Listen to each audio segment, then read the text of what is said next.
Well, it was my birthday again. Another year goes by, and as usual, the family said, "Dad, what do you want? What do you want?" So I bought myself some tools from AliExpress. I'll show you those, I'll tell you what I paid for them and what I think of them. But first, I'm just going to show you a couple of channel stickers. I got them a while ago. I haven't had a chance to make another odd jobs and stickers, so I'll show you them now so they don't have to wait too long for me to show them. I will say more about these channels in my next odd jobs and stickers, but until then, Nobby's Workshop in the UK, he made all these tools himself, and then Evolvent Designs sent me stickers plus 2 mugs from Ventura, California. Now, it's never cheap to send anything from the US to the UK. The mugs arrived safely, thank you very much. So, until the next odd jobs and stickers, Nobby's Workshop, Evolvent Designs, I'll put the links in the description. I'll show you each item and tell you what I think about it. And as I'm going to be telling you how much I paid, I better show you the exchange rates. So here we've got currencies, exchange rates, and the percentage of viewers in the last 28 days.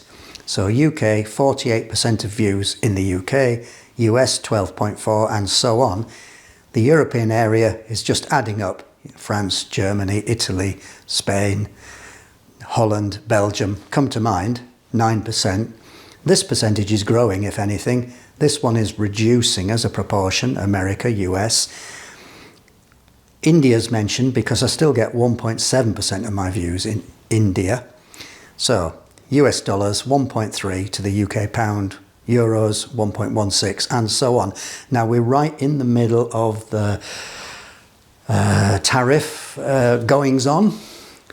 So I don't know what these items coming from China would cost you in your countries, but this is simply so you can do the exchange rate conversion. And I will say, as we pass by, so far Haxby Shed, lifetime 1.66 million views and 138,000 watch hours. Now just think what you could have got done if you didn't spend your time watching Haxby Shed. Let's start off with these 2 Acme thread gauges. 30 degree metric, 29 degree imperial. There's my finger for scale. Absolute indulgence, can't say they're essential to me, but I've had my eye on them for a long time. The kids were paying for them, so I thought, right, let's go for it. One quality issue, one of the blades here, which is 1 3/4 TPI, is labelled 8 TPI, but otherwise they seem to be fine. Now let's try them out, because at first I thought I'll never use them, but actually I've already found uses for them. My Harrison 140 lathe is metric, and the lead screw is 6mm pitch. So yeah, 6mm pitch. Now I've always wondered if this was cut with a 30 degree tool or a 29 degree tool. Now I'm not going to spend time on this right now, but I think with this gauge I'd be able to check that. This vise, made in India, I thought would be metric, but it's not. It's imperial. 6 TPI. You might have seen this before. Vivo milling table vise. Wonder of modern precision engineering. I've talked about making a new screw for it. So with this, I can see it's 4mm pitch. But I bought some inserts to cut this thread. I thought it was a square thread.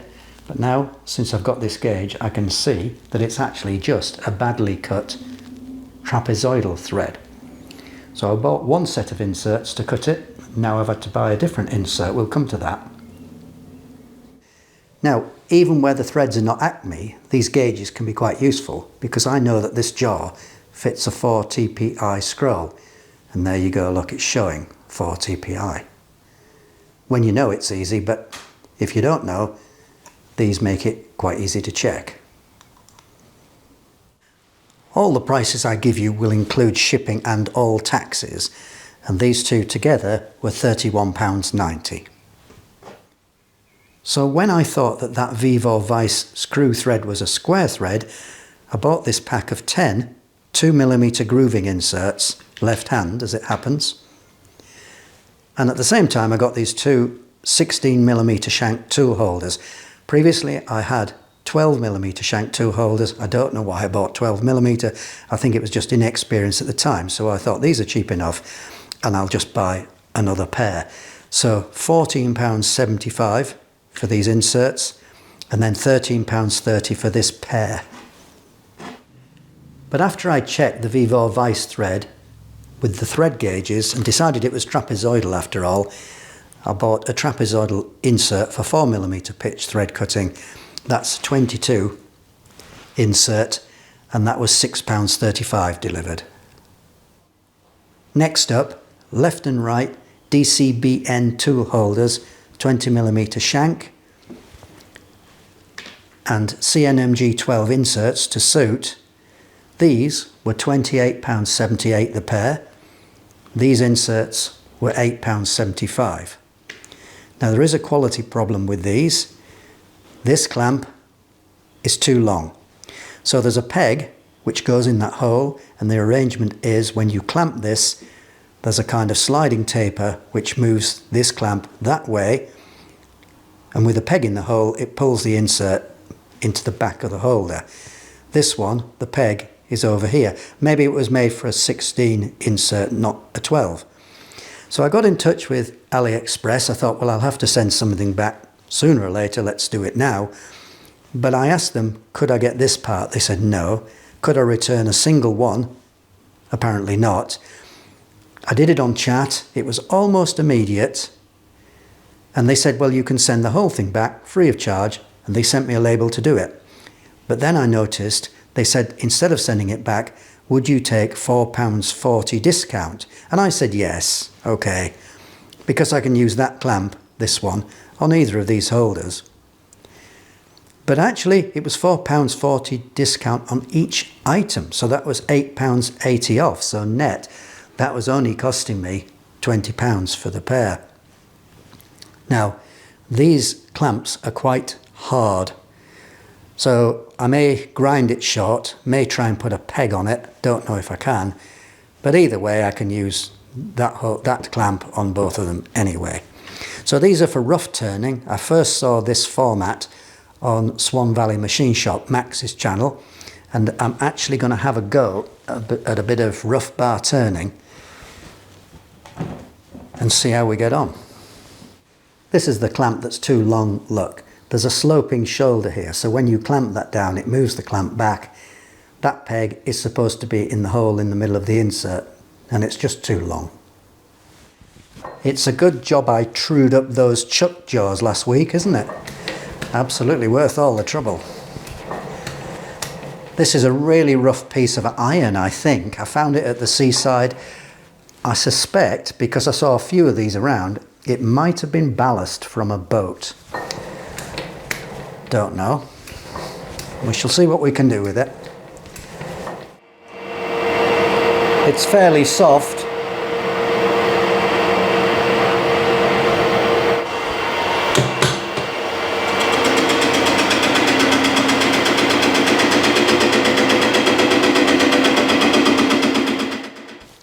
I won't do too much of this, it's only a demonstration. I don't have a specific purpose for this at the moment. You can see it's just taking the edge off this insert. Maybe they're a bit soft. I'll have a look at the Auto Jumble. I might even get a box of Sandvik's CNMG 12s for maybe £5. These adjustable angle V blocks were £50.38 the pair. It's quite a size, 4 inches, 100mm, 45 tall, quite a heavy lump, marked in degrees, but also plus or minus 60 minutes on this vernier here. They lock with a screw here, or there's 2 screws on this one to lock it. They seem to be extremely well made. Now I thought perhaps if I was grinding that face on my chuck jaws, where I need to take about 0.65mm off to narrow that clamping face to back where it was before I did my experiment on the surface grinder, then these could be quite useful. Some time ago I bought this square from eBay. Now it may not look it, but on a flat surface it is about 90. It is square. But when you look at it from the side, It's way off. Look at that. It's dreadful. So I thought to myself, I must buy myself a decent square. So I got onto AliExpress, and here's the one I bought. And again, it's not bad. If it was on a flat surface, it would look square. It's quite heavy, supposed to be a benefit. But again, when I measure it there, it's still off a bit. Not as bad as the other one, but it is off a bit. Well, I don't know where you can get a decent square these days.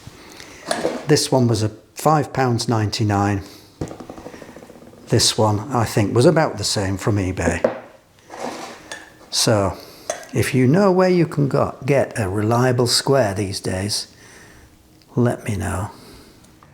Well, that's this year's crop of birthday presents. Now, I know some people object to buying from China, but around here there's not much else to choose from unless you're prepared to pay Kennametal, Sandvik, Mitsubishi prices.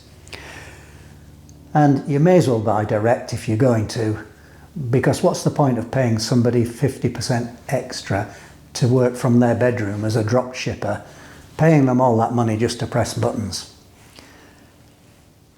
Now, to finish with, I just want to tell you a funny story about electric vehicles and how they're environmentally friendly. So my daughter has one, she's driving along, she hits a pheasant. She gets home, says to her son who's in the car, "What are you making that rustling noise for?" "Well, I'm not, Mum." They get out, they have a look. The pheasant has got wedged behind the grill somehow, but it's okay because it's just there looking out through the holes. So she's thinking, what on earth do I do about this? Because the bird was clearly alive. So the next day she took it to a garage, they got the car up on the lift, they took out the under tray, and the pheasant drops out. So they picked it up and they threw it over a hedge and the bird flies off. And whilst it was there, it laid an egg. Now then, if that had been a fuel car, it would have been shredded by the radiator or minced up by the fan, but because there was nothing there at the front, there was just like a compartment, and that's where the bird sat quite happily. So there you go, you see, another story about EVs and how they're environmentally friendly. Thanks for watching.